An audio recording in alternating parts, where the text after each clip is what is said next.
Welcome to Backpage Blues. I'm joined by Charlie the Hurricane Skillen from the Mail Online. How are you? I'm very well, mate. You okay? I'm very well, and I'm very excited. Why? You've just got here, having been down the bridge to have a look at the new stadium. That's plans. right. Yeah. And I hear that you've made friends with Roman Abramovich. Hang on. Let's stick to the script. I'll reveal all at the end. Okay, I can't wait. I need to hear about this. So that's a little tease. Charlie has been socialising, hobnobbing with our owner, with Mr. Abramovich. Actually, can we wrap this up because we're going for dinner here? Oh God, can you imagine? Right. I suppose the only place to start is we announced our Champions League squad. Yeah. And our transfer deadline day signing is not in the squad. No, he's not. Papi Gilbogi, or however we're going to pronounce it. Gilbogi. Okay, nice one. Well done. He's got everything counting against him when it comes to squads. He's well over 21 because he's 26 or 27.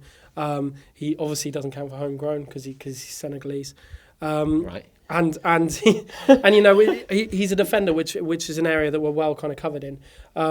So you always see this with Champions League squads. The criteria are very kind of stringent, so you have to make sacrifices somewhere. You see like the likes of sort of Kennedy and Bertrand Traore and Ruben Loftus-Cheek get in, which I think is a massively positive thing. Positive. Because obviously they're under 21 and you can register as many of those as you like. So unfortunately, Papi had to miss out. But frankly, I've got my doubts whether Mourinho kind of really rates him. Right. I think unfortunately that was the theme of the last transfer. The last week in the transfer window as a whole, I think these were club signings rather than players that Mourinho has gone out and identified. But a lot's been made of the fact that he hasn't made the Champions League squad. Yeah. But it isn't actually a big deal. We've got excellent cover in that position, and we have a very good in that department. We are actually blessed. I know that our form doesn't suggest that we are, but last year we had a great defence, and the same players are still at the club. Yeah, precisely. I mean, look, I don't want to do the bloke down. I don't think it's going to be a massive deal that he's not playing in the Champions League for us, if I'm honest. Right. I think we're well covered in that area. It's a shame for him. Obviously, I am hoping to see him get some minutes. Fine. In kind of the lower profile games. Yeah. Right. And what about the transfer window as a whole? It wasn't. Some people are suggesting that it's not the dream window for us. I don't think it was a bad window. I actually think. I think that if I were to give it a rating out of 5, I would give this window a 3. I don't think it's been quite as bad as other people are suggesting. It's about there, isn't it? I think, especially the way football is now, 24/7 media and all that. Obviously, I'm massively part of that. People are always looking for the new thing and the next thing, and it was only 2 weeks ago that we were sitting here. So excited because Chelsea had just signed Pedro. Yeah. And now because we haven't quite got the top targets we want. It's some people are saying that it's been a disaster. I don't think it has. I think we've strengthened in areas. I think we've strengthened massively getting a goal scoring winger in Pedro. Falcao and Begovic and Baba Rahman are there as well, and we signed some good cover players. It's not quite what we wanted to see, but I think. Just because something didn't, I said this on the video the other day. Just because something didn't happen in the end doesn't mean that there wasn't ever a possibility.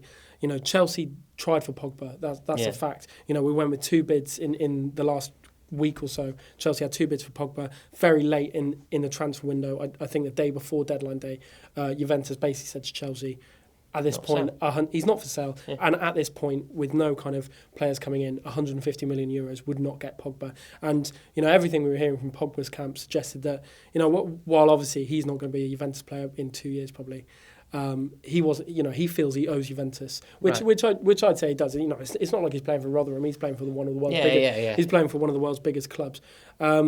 John Stones, obviously, we've been sitting here saying Stones will definitely come, and I've got a lot of stick. Yeah, me too. Because he didn't come. But it was just the case that Everton just said no, which obviously is their right. The player was massively keen on coming, as we saw by the transfer request, and Chelsea went to the absolute maximum of what they were wanted to pay this summer, and Everton said no. It's as simple as that. There was lots of other players like Varane they were interested in. They made kind of late inquiries for people like Garay and Aymeric Laporte. The deals just didn't happen. The opportunity just didn't. This is the issue, though, isn't it? When you've gone in for such big players and you've tried hard to get hold of players that are so brilliant, when you don't get them, it doesn't necessarily mean disaster. No. It's still been a positive window. But it was never going to be. It was never going to be a good window. It was either going to be a great window or an okay one. Yeah, because if we had got the targets that we were after, Pogba or whoever, it would have been one of the best windows ever. Yeah. And if you don't get them, then there's no middle ground. It's and the one thing I will say, I think a lot of people kind of look at this like they're playing Football Manager. Stones and Pogba were probably our top 2 targets of the window. They weren't targets that were just dreamed up in the last couple of months. Those players have been scrutinised and thoroughly scouted for years at Chelsea, and those targets will still exist.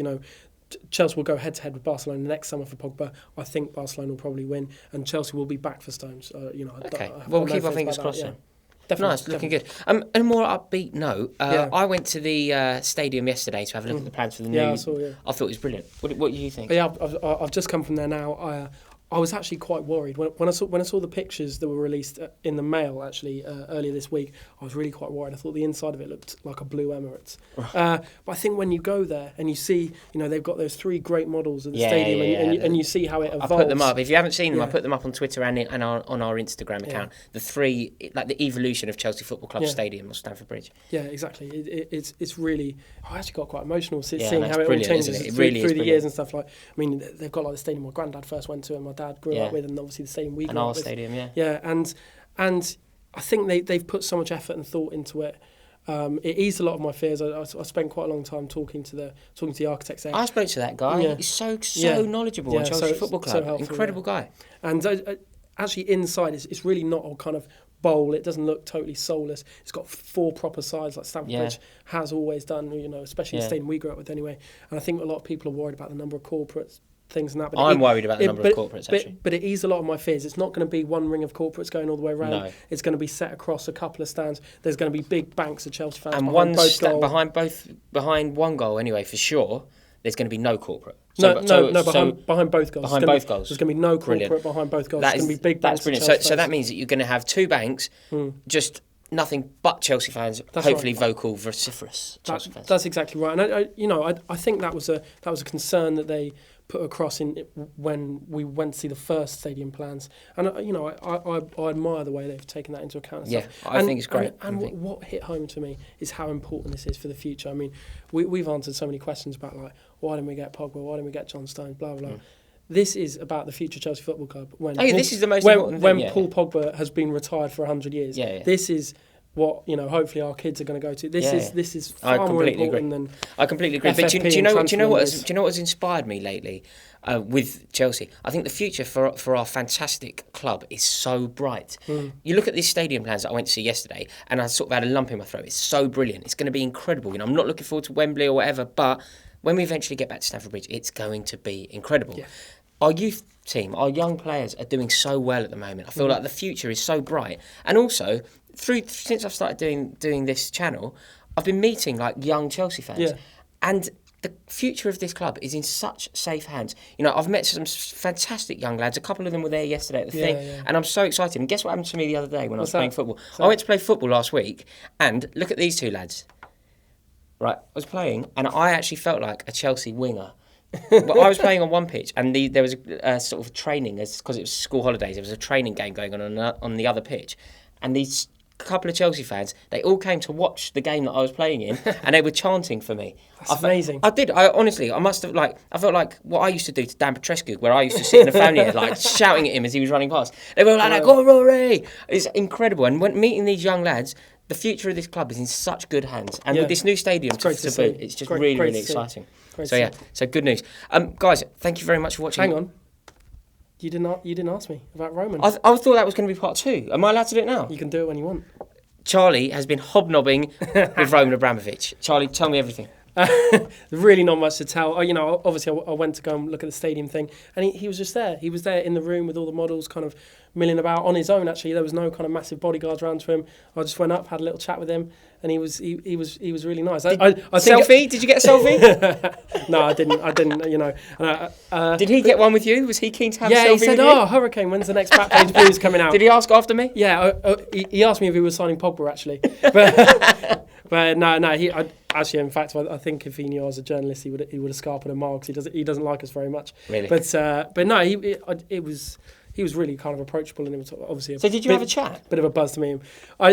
As much as you can, obviously, you can't sit there chewing his ear off. What did you say? I just said, hello. Yeah. Right. No, I just said, Roman, me and my family are massive Chelsea fans. Want to thank you for this and everything you've done. And he was like, he shook my hand and said, thank you. It's really nice. Yeah. God, that is really impressive. Bit of a buzz, yeah. But yeah, huge. He does climb off of exclusive interview. He didn't fancy an interview on Backpage Blues? No. Gutted. Guys, thank you very much for watching. As always, there'll be part 2, which is actually my favourite part of the week, where we will answer your questions. And comment below. Let us know exactly what you think of everything that we've discussed. And if you enjoyed the video, why not press subscribe? Cheers for watching. The other day against Palace, and he did very well. I think he looked after the ball well. He was thrown in.